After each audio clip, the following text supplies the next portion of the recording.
Hello everybody and welcome back to Screen Stars. I'm here today to bring you another Star Trek review, and today's review is for the 2013 film Star Trek Into Darkness. Once again directed by J.J. Abrams, and it stars the usual Star Trek cast from the new films: Chris Pine, Zachary Quinto, Zoe Saldana, Carl Urban, Simon Pegg, John Cho, Anton Yelchin, etc., as well as Benedict Cumberbatch as Khan and Peter Weller. Now, the story of this Star Trek focuses on initially Kirk and Spock. Kirk is demoted from the captain of the Enterprise for not following Federation protocol, and then the Federation headquarters is essentially attacked by what would seem to be a rogue Federation officer. He takes refuge on the Klingon world, and Kirk is then ordered to pursue him and essentially assassinate him by using these special torpedoes.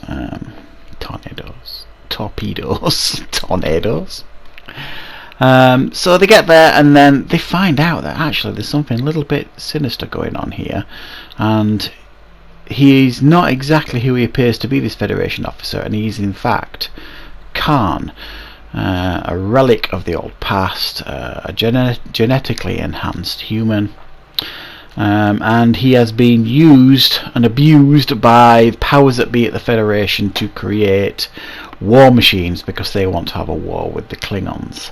And it is up to Kirk, Spock and the rest of the crew to A, stop the evil Federation Admiral played by Peter Weller, and also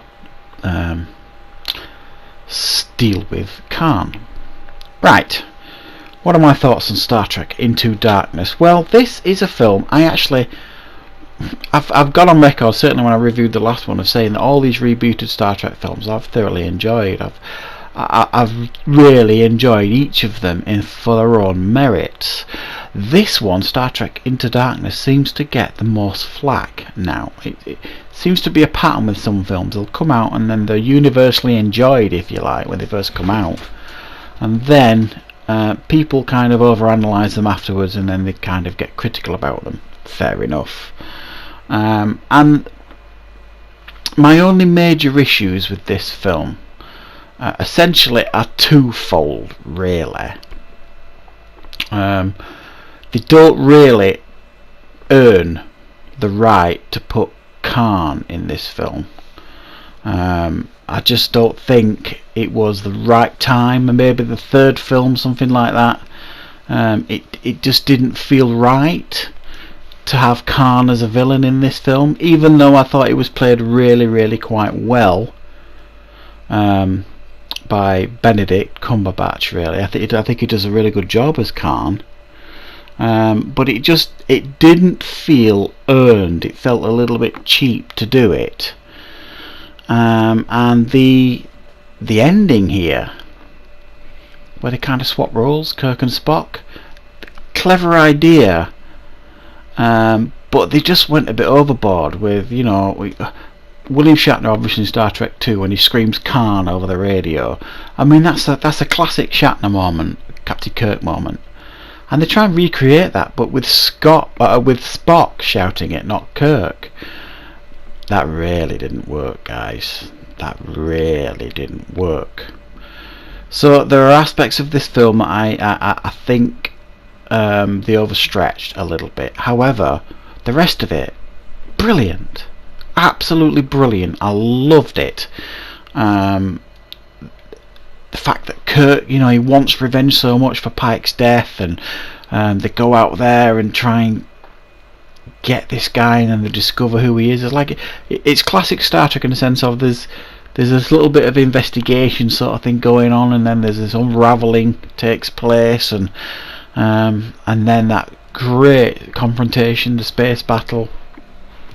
There were huge aspects of this film that I think do work, and there are aspects of it that I can understand why people get a little bit upset about.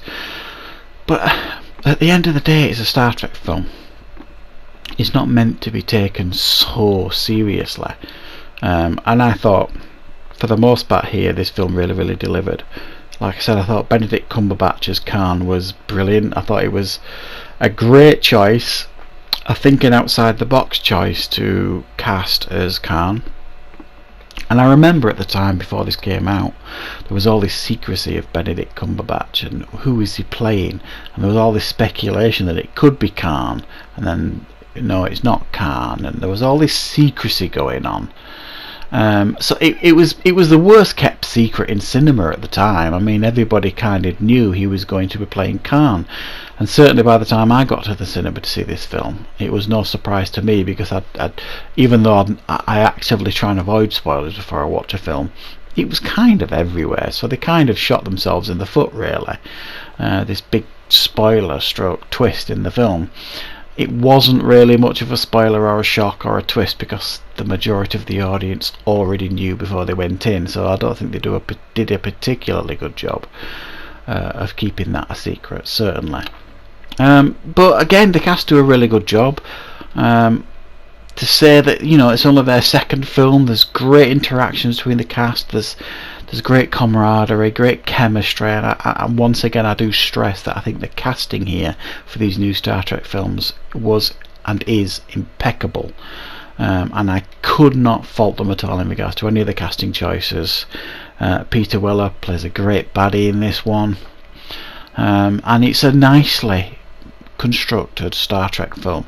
And certainly I think a worthy watch, whether you're a Star Trek fan or not. If you just like a good adventure film, there's loads here to enjoy. Fantastic effects. I think they've absolutely thrown money at it, and they've really put it all on the screen. It looks fantastic to watch. So yeah, I understand some of the quarrels here and some of the arguments as to, you know, why maybe some fans have started turning their back on this. Not me. I'm a big Star Trek fan, and I really enjoyed this film, and I can take its, you know, some of the things that don't necessarily work for the film, I could take them or leave them.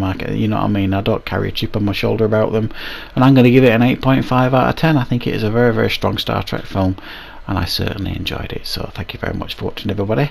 Stay tuned. Next week I will be reviewing Star Trek Beyond. Thanks for watching.